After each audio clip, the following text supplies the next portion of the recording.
Have you ever wondered why there are 4 gospel accounts of Jesus' life?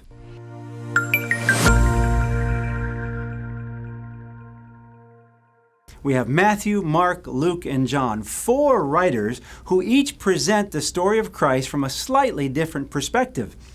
The first 3 of the Gospels, Matthew, Mark, and Luke, have a very similar approach, so they're called the Synoptic Gospels. The word synoptic means same view. So they relate things very similarly in regard to Christ's life. Now, each one adds additional dimensions that some of the others might not to round out the witness of Christ. But why would there be 4 accounts? Well, part of the reason is found in Deuteronomy chapter 17 in verse 6.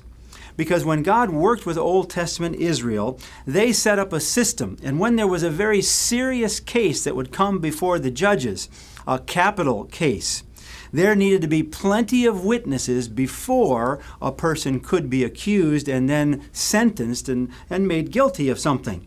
So in verse 6 of Deuteronomy 17, whoever is deserving of death shall be put to death on the testimony of 2 or 3 witnesses. It couldn't be just one. There had to be at least 2 and ideally 3 witnesses. He shall not be put to death on the testimony of 1 witness.